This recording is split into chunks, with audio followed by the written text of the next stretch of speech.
Welcome to American Education FM, everybody. I'm Dr. Sean Brooks.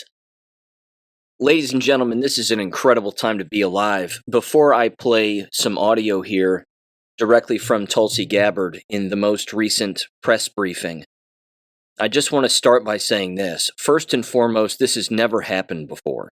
Never before in the history of our country has a director of national intelligence shown up at a White House press briefing, made all of the people in the press look like they've just seen a ghost, and then speak in front of them and openly say that a former president, Barack Obama, and all of his affiliates and associates and cabinet and whomever else, all engaged in treason and sedition before 2016 against Donald Trump, and then, of course, the entire time that he was president. That's never happened before. This is the D-class that was brought up on endless occasions in Q posts. This is the thing that we have been waiting for this entire time. Now, before I play some of her audio, which is about 10 minutes straight, and I'm going to play the whole damn thing. The fact is that the Overton window is being yanked around now by good guys, forcing bad guys and even the brainwashed to look right through it. I'll give you just one example. All of the Epstein discussion and all of the Epstein talk has now been flipped, so again, that the enemy is bringing up the subject of Epstein as if they're not affiliated with it, but as if Donald Trump is affiliated with it. And then, of course, they're running with that story saying, well, he's in the Epstein files and blah, blah, blah. Well, we know that there's been footage, of course, and photographs of the two of them together at social gatherings with people around and girls and the whole thing. I mean, we know that. Now, how often did that happen? That's anybody's guess, and only Donald Trump, Jesus, and Jeffrey Epstein would probably know the answer to that question. Probably Ghislaine Maxwell also. But basically, none of that matters. Donald Trump didn't engage in child sex trafficking. That's kind of the point here. But it's being pulled around by good guys, again, to force bad guys to look through that optic window and to get them to basically expose themselves, because it's not so much a window as much as it is a mirror. But again, they're getting the brainwashed people to look through it also and actually get them to talk about it when normally in the past they would never bring it up. And they're yanking the media around with them also and getting the media to bring up these things when normally in the past they wouldn't. Another thing that you're seeing, in particular on social media, and it's, again, just a pattern recognition kind of thing, is that the individuals, again, who never once, again, assuming they're real people, there's really no way to tell necessarily, but a lot of these individuals, again, who criticize Donald Trump all of the time, nonstop, 24/7, even the individuals on the so-called right side of things, even they, again, aren't bringing up any of this D-class information. They're not bringing up any of it. Now, why is that? Why are they not even bringing it up? Again, they're actually affiliating Donald Trump with Jeffrey Epstein now. This is how crazy some of these people have actually gotten. People have to keep in mind these are the same people, again, who never read the Q posts. Not once. They called everybody Q-tards, they made fun of everybody, whatever. You didn't know anything was going to happen and whatever else. No, what's happening right now proves that those posts were legit and are legit. We were told what was going to happen years before it's actually happening, and now it's happening. Again, it's not happening on our timeline. I mean, we would love to have all these people hang instantly. But I'm going to read one Q post here in just a little bit, and I'm telling you, this isn't going away. This entire D-class of all of this information is not going away. The only thing that has yet to happen is an arrest and then an execution. Now, again, in my opinion, and as I've said before, I don't think that this can be handled by a regular judge. I don't think that this can be handled, again, by a regular court. And I don't think that it's supposed to. I think, again, this has to be done through a military tribunal.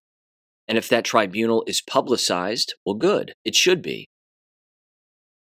But the simple fact, again, that you have a member of the government in a Senate-confirmed position, like the Director of National Intelligence, who's looking at all of the information and can see all of the information, and has whistleblowers even coming out, again, of the so-called woodwork, quote-unquote, to tell her about what's been going on and hand over documents and a number of other things, And it's also been said, of course, that artificial intelligence is being used to gather some of these documents. Why wouldn't it be? Again, they have endless databases of endless emails, along with, again, all of these classified documents that were once classified, of all of these communications back and forth. Again, openly saying that the Russia hoax thing is not real, that it is, in fact, a hoax, there's nothing to it. And then, of course, Barack Obama said, well, we're going to ignore that, and we're running with a story as if it's true anyway. All of this back and forth, I mean, they have all of it at their fingertips now. But the fact, again, that a director of national intelligence is standing in front of the press in a White House press briefing saying that Barack Obama engaged in treason and sedition and conspiracy to commit treason and sedition. It's never happened before. This has never happened before. James Clapper's already lawyered up. He's the former DNI. These people are in deep, deep shit. And this story is not going away. The sad part, of course, is the media is not covering this. Now, why is that? Simple. They were in on it. They were in on it from the very start. This should be the only thing right now that people are talking about. I understand we can walk and chew gum at the same time. Again, people saying, whatever, this is a distraction from the Epstein files. To those people, I say, shut up. You don't know what you're talking about. Those people have no clue what's really going on. Again, we can do multiple things at the exact same time. I mean, that can happen. And it is happening. They're still talking about the AutoPen stuff because that's a huge scandal. And yes, the Epstein files, talking to Ghislaine Maxwell behind closed doors, as Congress is apparently going to do. I mean, they can get all the information they want. And she can give up all kinds of names of all kinds of people if given the opportunity, in particular if lawyers are involved and there's some kind of a plea deal involved and 1,000 other things. Now, she's guilty as sin. Crimes against children, somebody should just shoot her and just dump her in a ditch someplace, as far as I'm concerned. But it's about information disclosure, and it's about declassifying things that are, so-called secret, I guess, certainly from a great deal of the public. And there's a way that this clearly has to get done. But we've been told in the past, years ago, what was going to happen and what was going to come first and what had to come first. And it's actually happening now. So here's Tulsi Gabbard for 10 minutes straight in the press briefing room just the other day. Give this a listen in 3, 2, 1. I'm going to go over the key findings from the House Intelligence Report, which investigated the claims that were made by an intelligence community assessment ordered by President Obama and published in January of 2017. First, Putin's principal interests relating to the 2016 election were to undermine faith in the U.S. democratic process, not show any preference of a certain candidate. In fact, this report shows Putin held back from leaking compromising material on Hillary Clinton prior to the election, instead planning to release it after the election to weaken what Moscow viewed as an inevitable Clinton presidency. In the January 2017 intelligence community assessment that President Obama ordered, John Brennan, who was CIA director at the time, and the intelligence community intentionally suppressed intelligence that showed Putin was saving the most damaging material that he had in his possession about Hillary Clinton until after her potential and likely victory.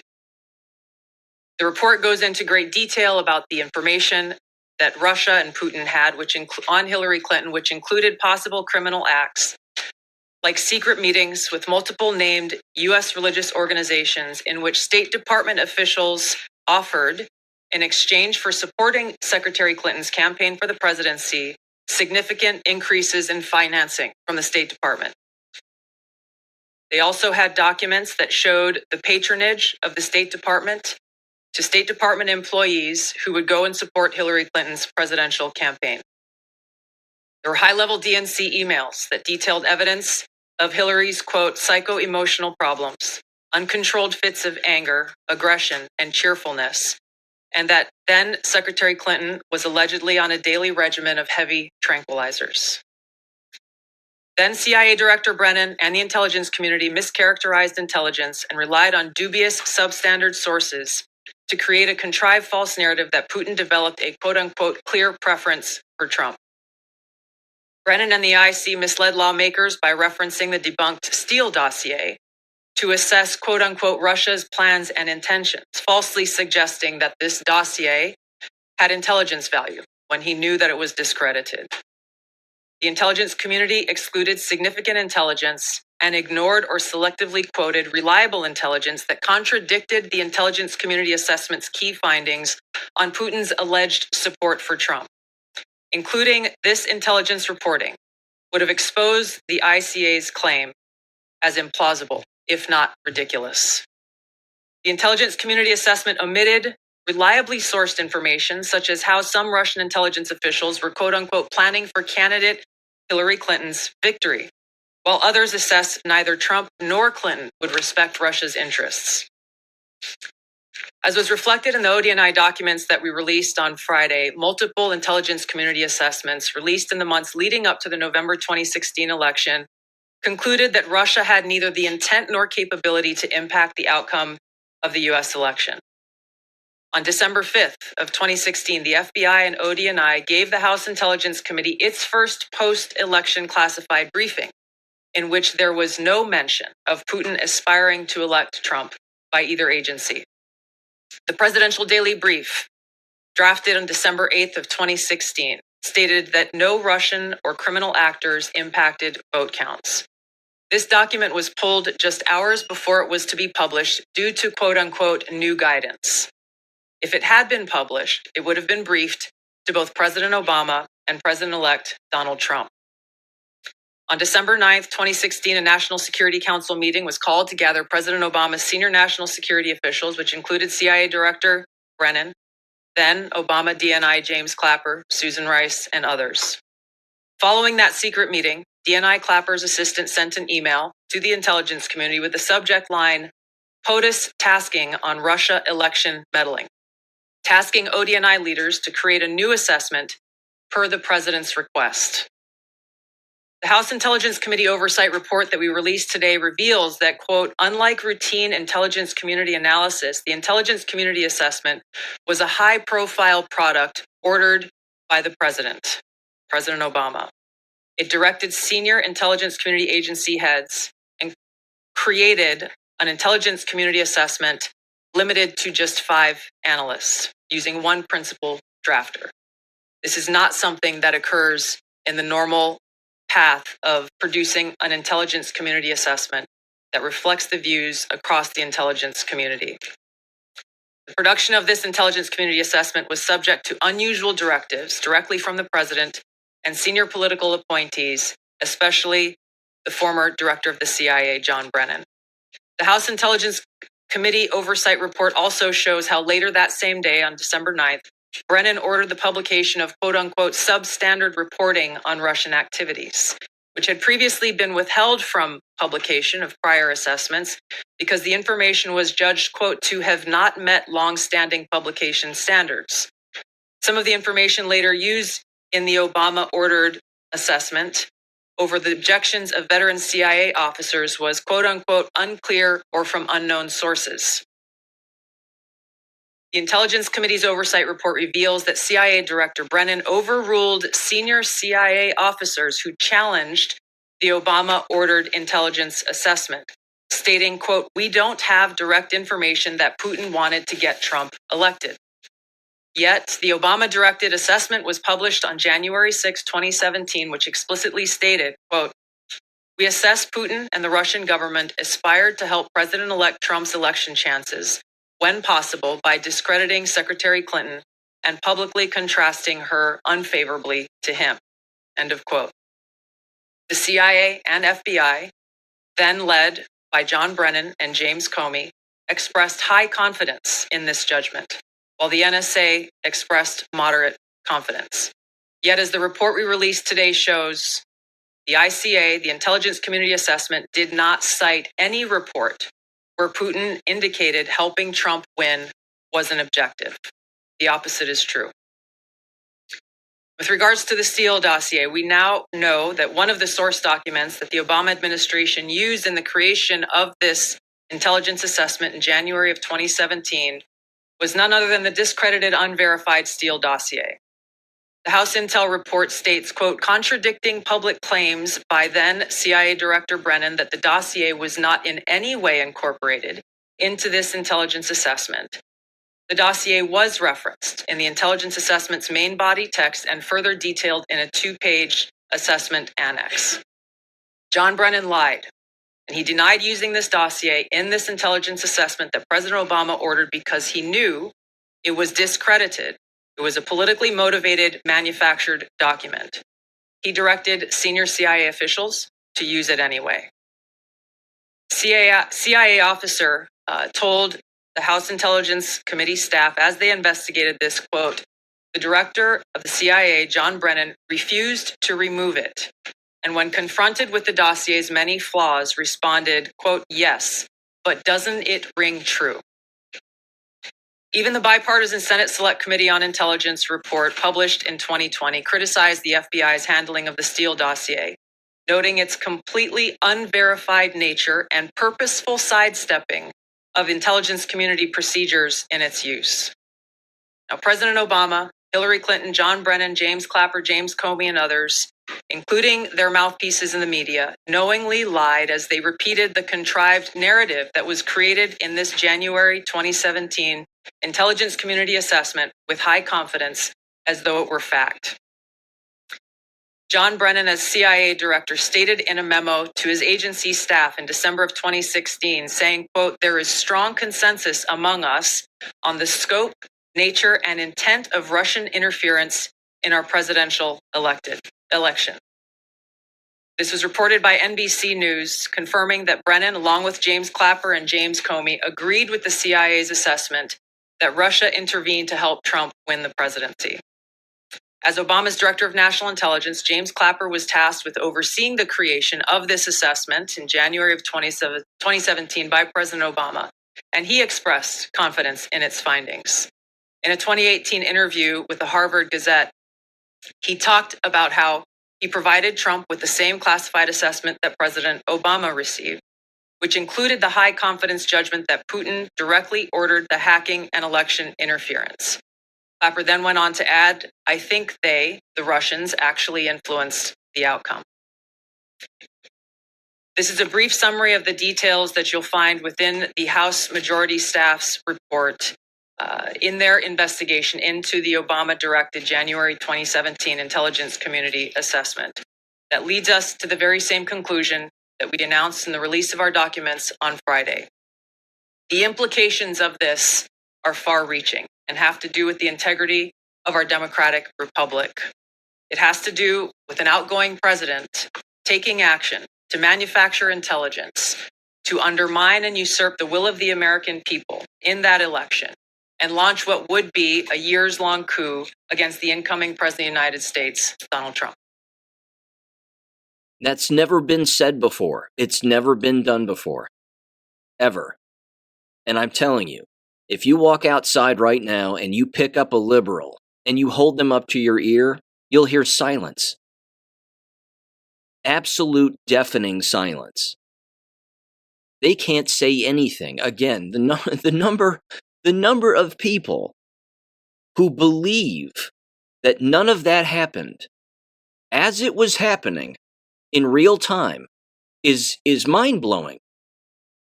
We knew what was going on. Again, it's so amazing. This is just so cool. What a time to be alive. It's just so flippin' cool. If you go back again to the election of 2016 and the way that everybody was behaving, again, those who scream the loudest have the most to hide.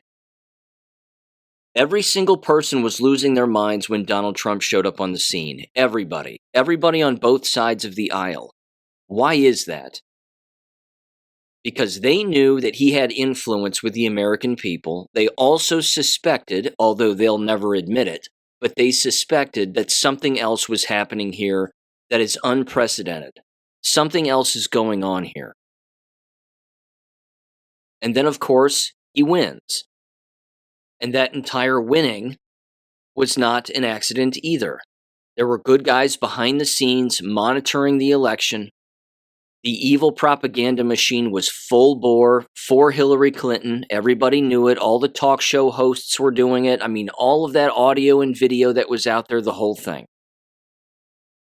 And then when Hillary Clinton lost, overwhelmingly and handsomely lost, the fact is that their reaction to her losing showed even more panic and a complete disbelief in what they were all led to believe, including her own staffers. I mean, her own staffers were so blind and deaf to what Americans really wanted that they actually thought that they were going to win no matter what. And yes, they cheated in that election. Democrats cheated in the 2016 election. Hell, they've cheated in every election, and so have Republicans too. Same thing. The only difference is that more Americans came out of the woodwork to vote for Donald Trump than anybody ever in the history of anything. And that changed everything. And then, of course, the panic that ensued, which she just laid out, and then the cue drops and the whole thing. We've known about this treason as it was happening, when it was actually happening. The number of people who didn't and don't and still won't acknowledge it, those people exist. They live under a rock, clearly. But let me read you one particular Q post here. In fact, I have two of them. This is post 1745 on July 28th of 2018. And here's what it says. It says, actually at the very top, there's an anonymous post that is at the top, and then basically Q responds. The anonymous post says, no, the truth was not revealed yet. FISA didn't have much impact, to be honest, or there is still something missing to it, which reveals the whole truth. And then they responded. They said, FISA equals start. The whole FISA warrant stuff, all the business of, again, being able to surveil somebody. You bring evidence to a FISA judge, which was John Roberts, I believe, at the time. He signed off on all of it blindly, or he was blackmailed to do so, or he was actually dumb enough to believe it. But either way, that's how they ended up surveilling all of these individuals surrounding Donald Trump. But it says FISA equals start. FISA equals immediate confirmation of illegal acts regarding signers. It says FISA equals immediate confirmation start of Hussein spy campaign to rig an election was based on false info. FISA equals implicates HRC, Hillary Clinton, D Party, as feeders of false info with the intent of securing mainstream media plus blast/insurance.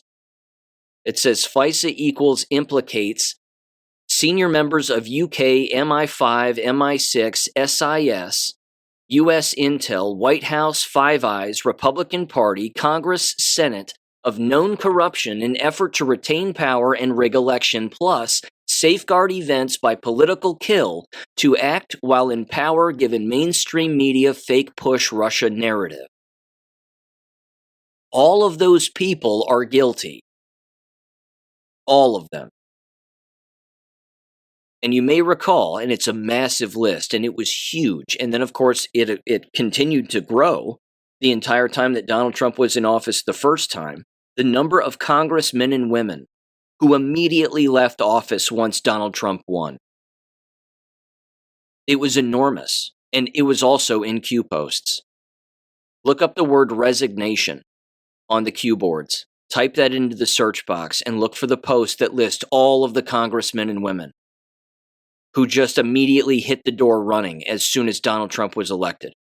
It was an enormous list of people. That's never happened before either.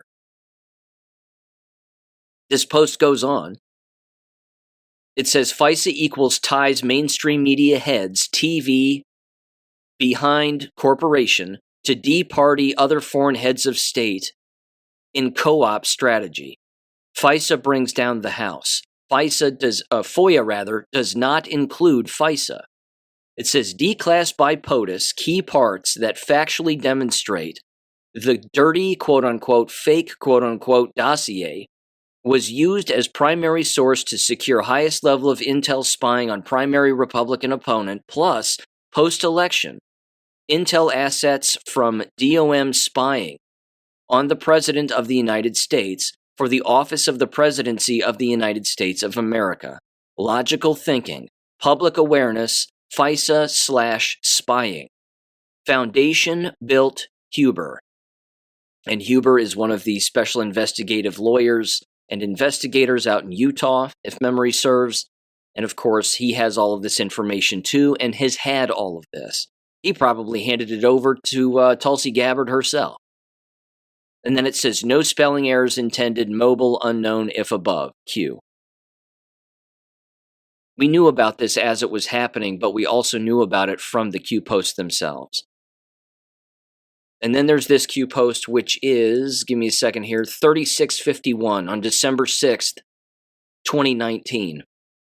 It says, quote, people actually believe those responsible for the attempted coup attempt of a duly elected sitting U.S. president will go unpunished? End to our constitutional republic? Question mark. No equal justice under the law? Question mark. No accountability? Question mark. Escape unscathed? Question mark. Enjoy the show. Q. We were told these people would get caught. We were told.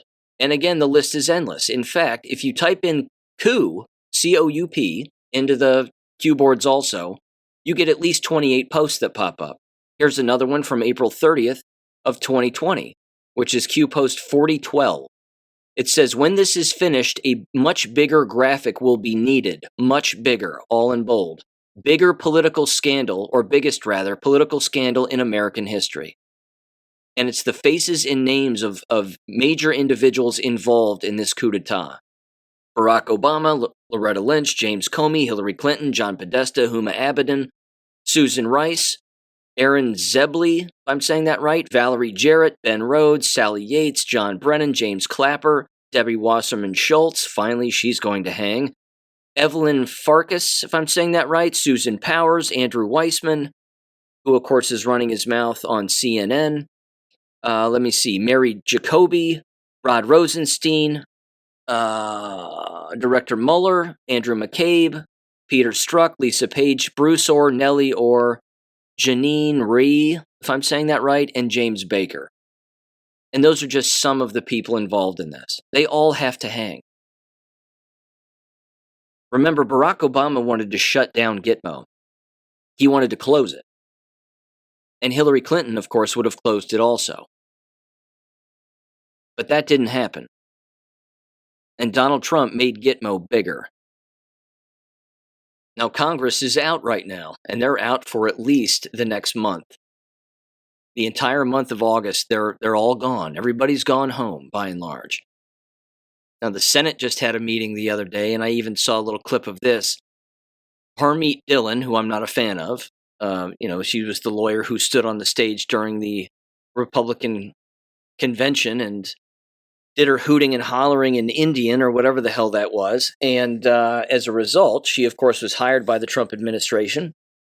And she was being questioned by a senator. And his first question, of course, it had nothing to do with why she was there testifying. But his first question was, did Joe Biden win the 2020 election? And she said the same thing that everybody else has said on the record, again, when they are within the Trump administration, which is, Biden was clearly the president. He held the office. He was in the Oval Office. He was in the White House. He was the president. And they're like, you didn't answer my question. And then she goes, I just did. Again, the simple fact that they keep bringing it up, that the enemy keeps bringing up Joe Biden in 2020, and that being a question. I just don't understand why people can't just say that Joe Biden won the 2020 election. I just don't understand why people can't say that. Because he didn't. That's why. He didn't. I would love for someone to say, in my opinion, he didn't win. Because those senators asking those questions are exposing themselves as knowing that he didn't win. I mean, this house of cards is crumbling here. And there isn't anything that they can do about it. And that's the coolest part. They're just screaming, shouting, blaming people, trying to deflect, trying to get individuals to pay attention to this as opposed to that, running to television news outlets. CNN dropped the press briefing. They were televising it, and then Tulsi Gabbard came out, and they went, we're moving on. And then they stopped showing it. It's amazing. They're all in on it. If any of them knew about any of this, if there was so much as an email from point A to point B discussing we're going to get Donald Trump, it's over for him, blah, blah, blah. Joe Biden didn't really win, but don't worry, we're going to tell everybody that he did and whatever else. If a single politician received that email and didn't hand it over to the Justice Department or whomever, I mean, talk about mandated reporting. Hello? You're getting emails about a coup d'etat taking place in our own country. And you're not handing over that documentation? Devin Nunes did. He handed over the documentation to Donald Trump that said they were spying on him illegally. He knew it. And that's when Adam Schiff went bonkers. And he just went crazy. And he decided, I'm going to have this committee, I'm going to have that committee, we're going to run this lie, we're going to do all of this, because if we do all of this, it'll make us look like we're innocent and they're guilty and whatever else. There's nothing that they can do. Nothing. They're finished. The only thing that has to happen is an arrest. And now there's this. This was on Wednesday, July 23rd. From the Office of the Department of Justice, Justice Department announces formation of strike force to assess evidence publicized by ODNI, the Office of the Director of National Intelligence. Today, the Department of Justice announced the formation of a strike force to assess the evidence publicized by Director of National Intelligence Tulsi Gabbard and investigate potential next legal steps which might stem from DNI Gabbard's disclosures. The department takes alleged weaponization of the intelligence community with the utmost seriousness. You do now, anyway. It says, upon the formation of the strike force, Attorney General Pam Bondi stated, quote, the Department of Justice is proud to work with my friend Director Gabbard, and we are grateful for her partnership in delivering accountability for the American people. We will investigate these troubling disclosures fully and leave no stone unturned to deliver justice. They're fucked, ladies and gentlemen. They're completely fucked. There's no way around it. A lawyer cannot save them. The penalty for treason and sedition and conspiring to do so is death. Yes, they can go to jail for no shorter than 20 years. There's a fine, whatever else. Nah, you hang these people. You hang them. Guilty, sentence them publicly, and then let us watch. That's deterrence. That will keep people in the future from fucking around, and then they won't find out. Now here's what it says regarding strike force operations. This is bouncing around the old interwebs. It says strike force model consists of interagency teams made up of investigators and prosecutors that focus on the worst offenders engaged in fraudulent activities, including, chiefly, healthcare fraud, wire fraud, mail fraud, bank fraud, money laundering offenses, violation of anti-kickback statute, false statements offenses, Title 42 offenses, Title 26 offenses, Title 21 offenses, and the highest intensity regions. The strike force model uses advanced data analysis techniques to identify aberrant billing levels in healthcare fraud hotspots, quote unquote, cities with high levels of billing fraud, combined with traditional investigative techniques to target suspicious billing patterns as well as emerging schemes and fraudulent practices that migrate from one community to another. It says the first strike force was launched in March of 2007 as part of the South Florida Initiative, a joint investigative and prosecutorial effort against Medicare fraud, waste, and abuse.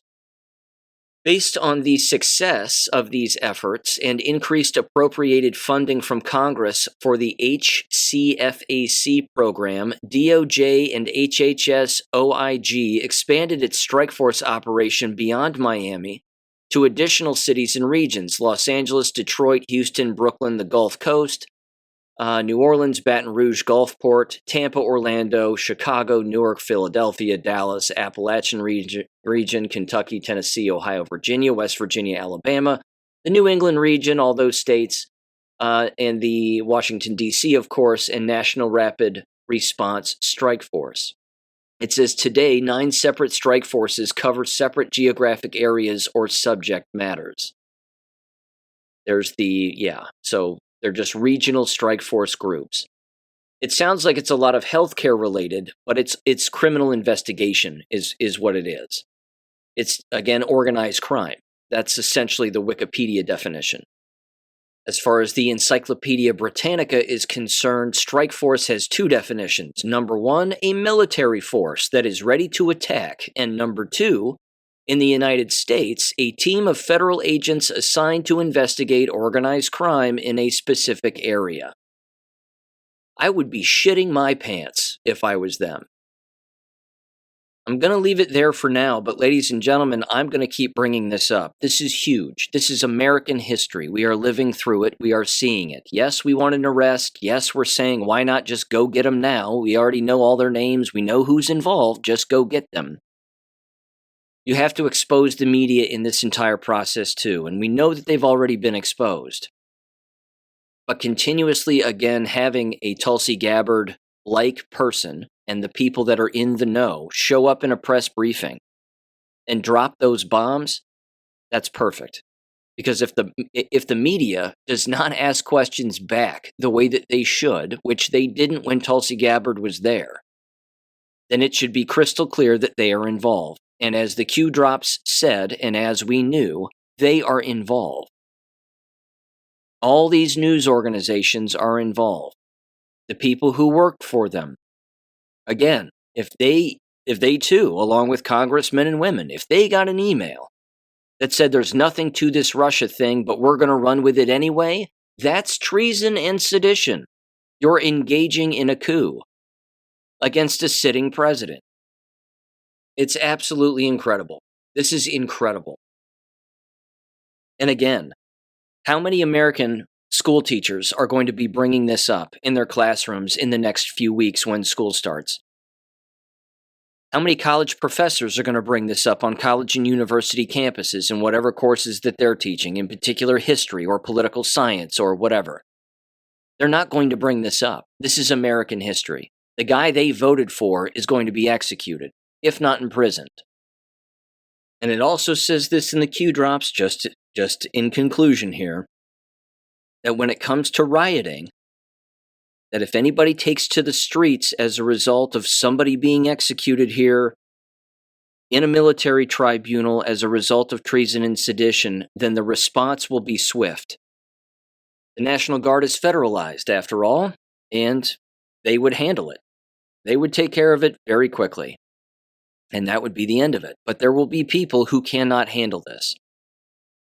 They again will scream dictator at the top of their lungs and come up with all the stupid excuses. But those people doing the screaming, those are the individuals who are both brainwashed and or guilty themselves. This is going to get really, really cool. Okay. Moving on very quickly, 2 education things. One quick little commentary and then a quick little story because it's that time of year, unfortunately. First of all, the business of Columbia University having to pay the Trump administration and the Department of Justice, I believe, $200 million for non-compliance as a result of their DEI policies and their quote-unquote anti-Semitic what-have-yous. It would be nice if in the future universities would get sued like this from the federal government for discriminating against white people. That would be nice. Again, I've been over the entire Jewish lobby thing and the back and forth and the entire psyop of the campus riots and whatever else, and how, of course, it was Jews themselves that were the agitators, along with pro-Palestinian individuals also doing the exact same thing. Spies were involved. People working deep state for the government were involved. Foreign countries were involved. I mean, it's a massive mess. But pulling funds from these individuals is a good thing. The bad part is that there are professors allegedly also profiting from all of this, specifically Jewish professors. There were Jewish professors, I believe, at Columbia University claiming, of course, that they were victimized and whatever else, and now they're receiving copious amounts of money. I think something like 10 or 20 million dollars was then given back to professors for some reason. Seems a bit strange to me because, again, they don't do this when they discriminate against white people. The entire time that Barack Obama was in office, the entire time Joe Biden was faking his presidency, and all of that stuff, these campuses were full bore against white people. Publications, professors, classes, agendas, the whole thing, and not a peep. This is also the double standard that we need to see disappear. It's completely ridiculous, but it is what it is. I don't like it, but either way, yeah. Columbia University has always been an absolute brainwashing hole. So any compliment that gets paid to them, thank God they've done away with their anti-Semitic nonsense because they can get back to business and, get back to being a good university yet again. They've never been a good university. It's a joke. It was just an offshoot of the Frankfurt School. It was a Marxist playground, and it still is. It hasn't changed. And who created all of that? Who created communism? I think we know the answer. So there's that. There's also this, and this is just kind of the quick story. I was at Walmart the other day, and my God, the back-to-school crap is all out again. And these poor, poor children walking behind their mom or their grandma, reading off a list of specific kinds of pencils that they have to have and specific kinds of binders that they have to have. It's just depressing. Absolutely depressing. And there were these two young kids following their grandma. The grandma's super intent and, well, it says that you need this and it says that you need this. And she's going down the list. And one of the kids is trying to make sure that grandma's getting it right. And the poor other kid, the younger of the two, is, again, reminded me of me. But they were walking behind, just looking at both of them like, I hate you both. I don't want to be here. This is horrible. School sucks. I mean, that kid right there is the one who has it figured out. And it's just depressing. So, yeah. The back-to-school nonsense is in full force, and I can't stand it, but there it is anyway. So, okay. A couple of jab-related things or medical-related things. First of all, this also isn't new, but the fact that this is hitting the mainstream is a good thing, and this again is part of the veil lifting and the disclosure of this kind of information. The business of organ donation. It boils down to this. A person, if they are an organ donor, and it says so on their driver's license, of which, of course, you can opt out anytime you'd like, in order to donate organs, they have to keep the body alive. You are sedated, of course. You are not quite dead, but you are on machines as they basically pick you apart piece by piece, remove your organs piece by piece, operate on your still living body hooked to machines, and then, of course, they donate the organs or they sell them on the black market or whatever else it is that they do.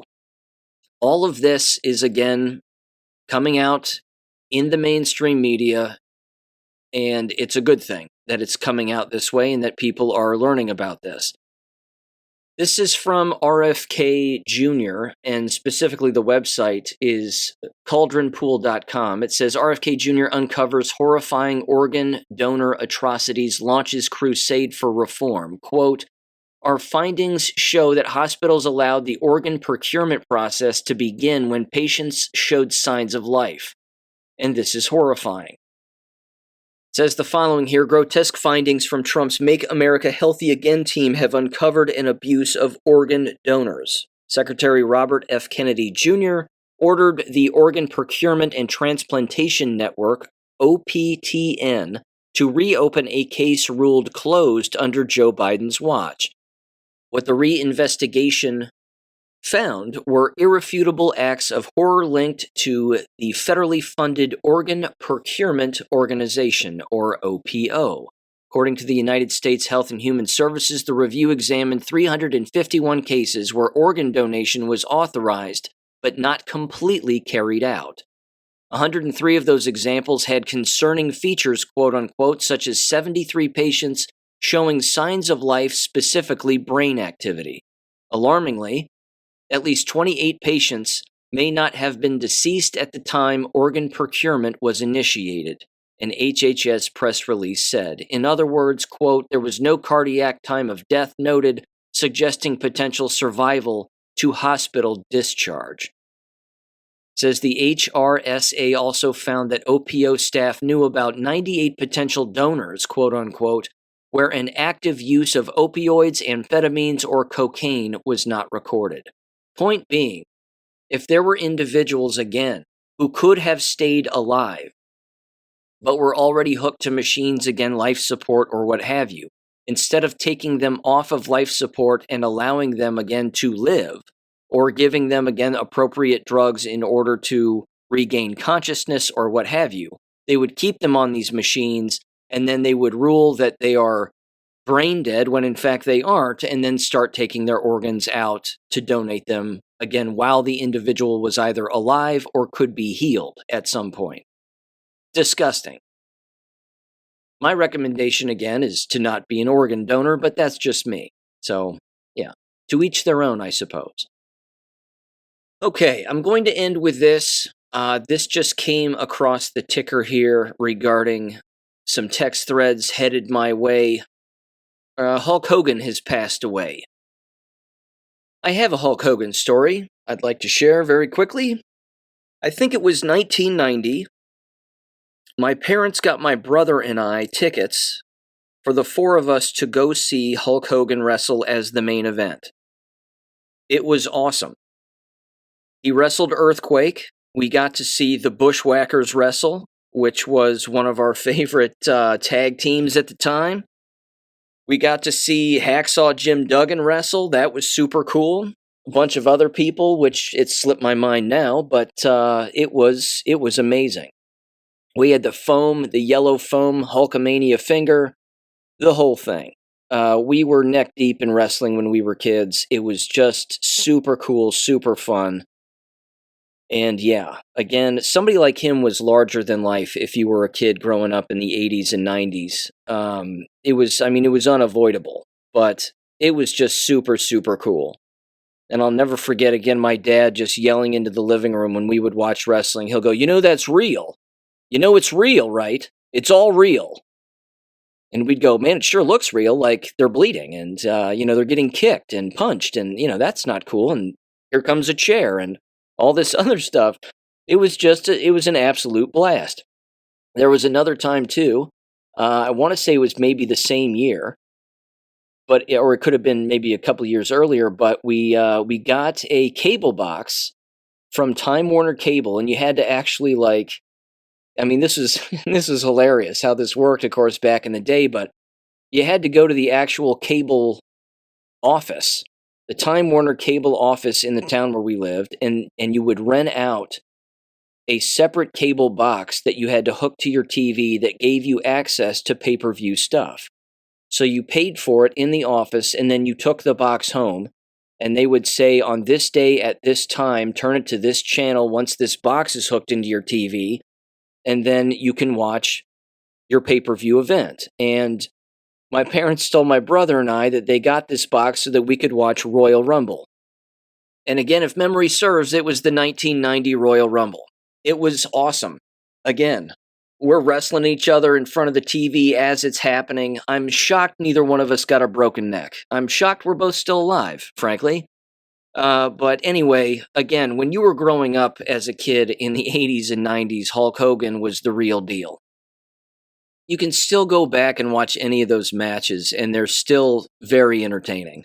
I mean, it's just great. It just puts a smile on your face. At least it does me, and I'm sure my brother's the same way. And yeah, it was just super cool. So R.I.P. Hulk, no doubt about that. And apparently, he and his wife got baptized not that long ago, just a few weeks ago. But no doubt he's up there in wrestling heaven. Ladies and gentlemen, thanks for listening as always. Have a great weekend, and I'll catch you on Monday. Peace. Thank you for listening to American Education FM. Make sure and check out AmericanEducationFM.com for more information. Take care, and God bless.